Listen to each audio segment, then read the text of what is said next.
Man, it's been a while.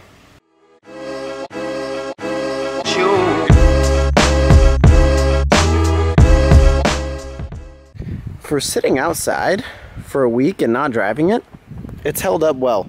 It's not that dirty.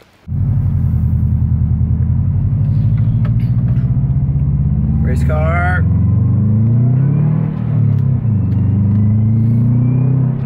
Oh, I missed this thing.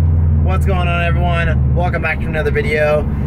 Today we have a special video planned. I'm answering a question that I've been asked multiple times, and I feel bad not answering it, even though I wasn't going to. I wasn't planning on answering it. But I decided, you know what? You guys are worth it. You deserve the answer, and here it is. So if you can't already tell from the title of this video, I'm gonna be answering, what car was I gonna get if I sold the Subaru?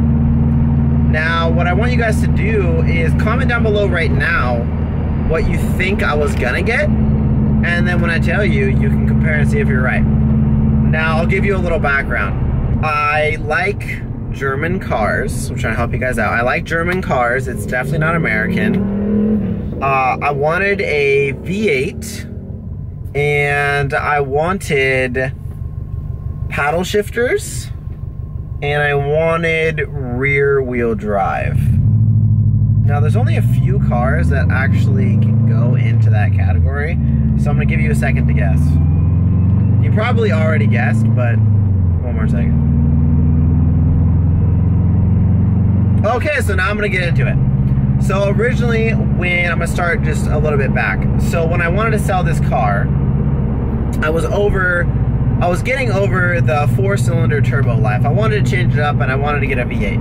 So I've always liked German cars, and what I owned before was I've owned two BMW 3 Series, and I've always been fond of the E90 generation BMWs, and that leads me into the almighty E92 M3. Yes, that is the car I was gonna get. Wow, that was a big bump.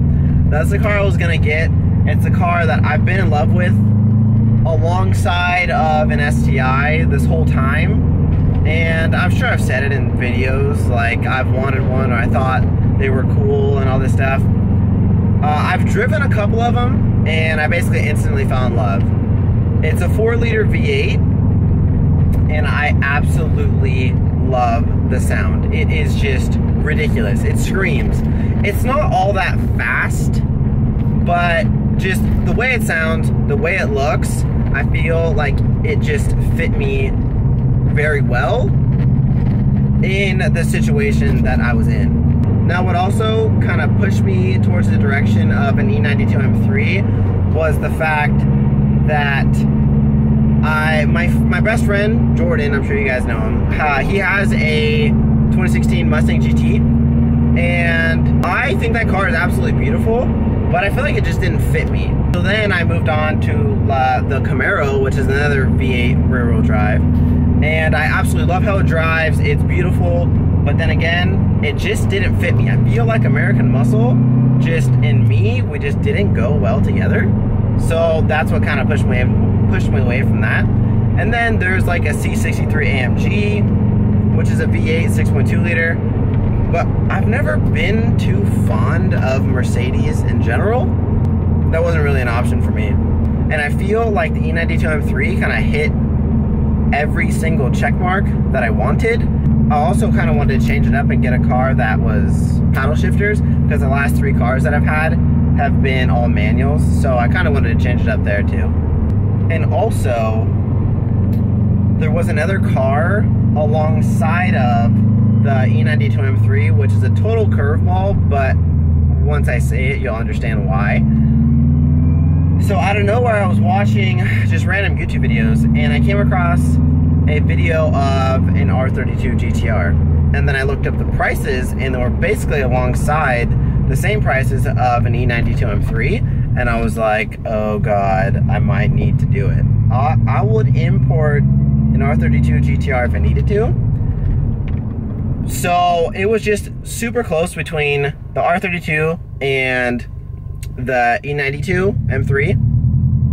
And then I really had to take a step back and I was like, okay, let me think about this. Obviously, I know everyone that's like a diehard Nissan fan or a quote-unquote car guy is gonna be screaming to their computer right now saying, what do you mean, obviously get an R32 GTR over an E92 M3? I 100%, 1000% totally agree with you. I think if I had the absolute choice of this and this, I would do it, but it just didn't make sense for me right now, well, back then, but in the situation that I was in, to get an R32 GTR and be able to upkeep and finding parts for that car, I just don't have the patience because it's a right-hand drive vehicle imported from Japan. I've heard horror stories of people trying to find parts for their cars and they just can't do it. And I'm not saying that I won't deal with that stress, but I just didn't want to deal with it now. I like getting parts now and searching on forums, just trying to find like one certain part. It just didn't interest me right now, but I absolutely would totally get an R32 GTR in the future. But that's something to consider if you guys were actually in the situation between looking like an R32 GTR and some sort of other car. Finding parts, not easy. So you're welcome if you didn't know that. So then that basically led me into, okay, getting a E92 M3. I was so about it, and I didn't tell anyone besides my friends that I actually found the exact car that I wanted, contacted the dealership. I had a guy lined up to buy the Subaru, and I was gonna go down to LA and pick up this M3. It was a 2011 E92 M3. It was in red. It had the competition package, like everything I wanted. It was paddle shifters, which I really wanted to try out, and I was good to go. Like, we were basically just about to set the day with the dealership guy to go down and check out the car. And then I had a guy that same weekend ready to pick up the Subaru.